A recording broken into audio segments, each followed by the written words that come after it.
Hello everyone, Hyzen here, and today we are going through the content of the new Greenville Pagani update. Now, unfortunately, this update does not, in fact, have the winter event, and it has been cancelled. However, there are two codes to make up for this, which are being shown on screen right now.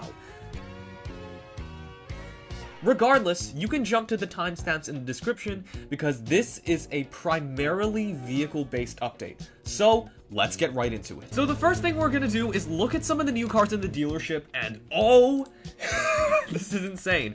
For just under $3 million, we have the collectible Pagani ZONDA. We have the 2017 Huayra, which has a pretty interesting stock paint texture, if I must say, and will set you back about $2.4 million. And the older Pagani ZONDA, which is a Roadster, and sets you back the cheapest at $1.8 million. Still quite a lot of money. And the two new non-licensed cars, including the AUBURN L3 and this Plow truck, which is actually limited and costs only $8,000. And now our first car on the list is the Pagani ZONDA HP Barchetta. And there's just one thing to say, this is fast, as you're seeing right now, oh my god. Handling is a little bit on the more strenuous side, as you would expect from a supercar. Just taking a look at it now, it's fast, it's responsive, but it has a tendency to slip out when it's really easy to lose control. Though it's still very fun to throw around, and that's really all I have to say. Braking is also fast. This is probably one of the quickest responding cars, just flat out in the game. So yeah, that's all I have to say. Now on the license sounds.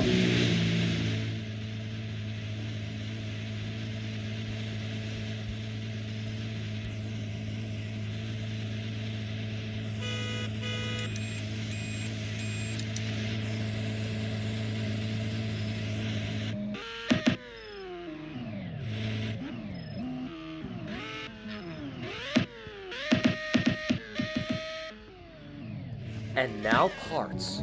Dark tinted clear taillights, stock taillights with clear signals.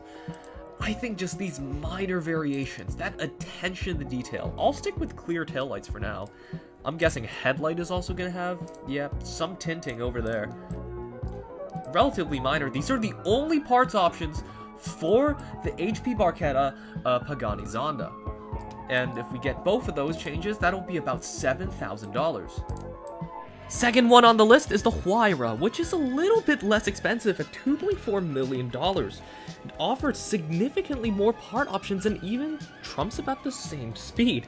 In all honesty, comparing the first or just the HP Barchetta and this, it's actually quite close. This is 2.07 seconds to 60 compared to 2 seconds. It's basically negligible. Again, braking is very good, and just quick move in on lights and sounds.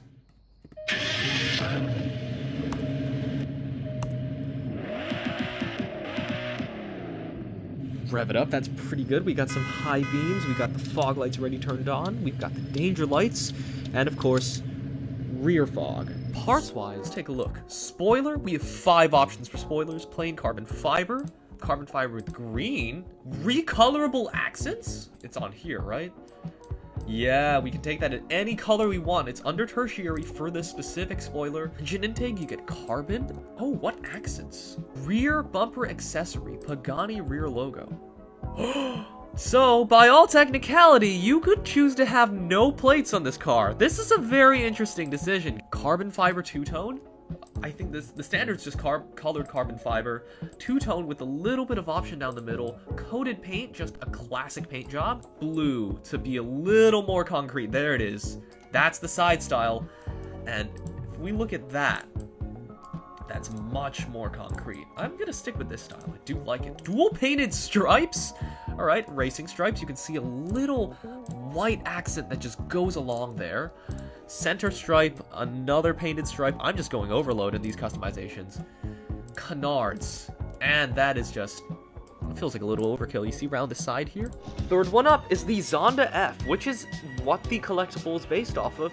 And reasonably, it's just a minor tuned down version in all regards. In terms of handling, in terms of it. Just a smidge slower and just a smidge more easy to control. Braking, and even the acceleration.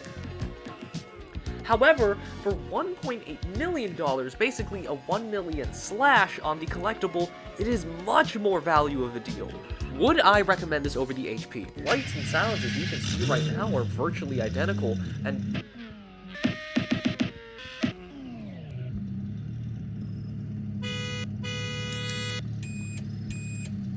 parts are well in a many, including these various colored carbon stripes.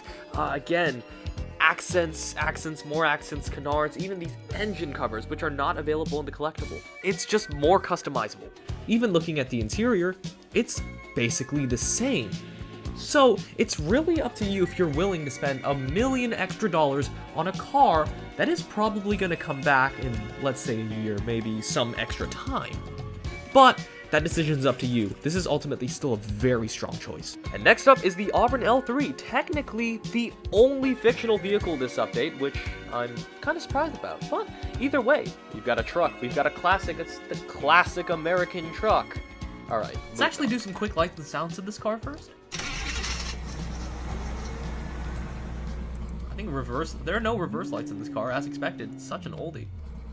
High beams. And these tiny little indicators on the front. Oh, just a classic. Now let's take it for the 0 to 60. Quick one, hopefully. I don't think it'll be quick, it's fine.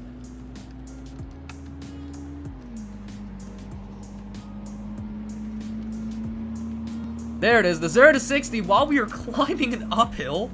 But that's the truck, and we'll see if it actually handles well as we go down the hill. Oh, that is some body roll. You see it right there.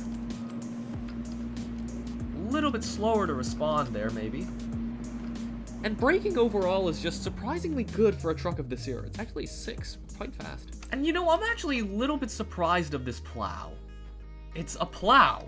And it's our first, I guess, non-DOT Plow in a while. Actually, probably ever. What am I talking about? Yeah, no, let's keep it down. Having a little funny like that. And there's the salt trail right there. As you can see, handles basically identical to just the standard truck, but it's a Plow. What can you say?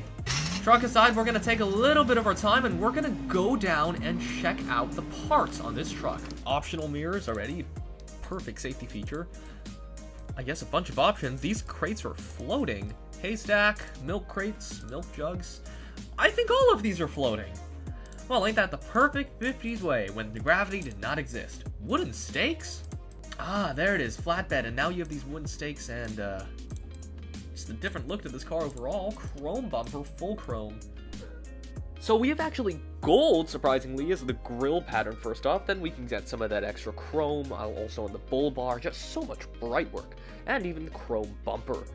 And of course, there's going to be conflict here. You have to get the bed cover or the bed cage, and that only works with the short or long bed, depending on what trim you've gotten here. You know, more variation here. Wooden stakes are locked to the flat bed, and you can basically get accessories for anything else.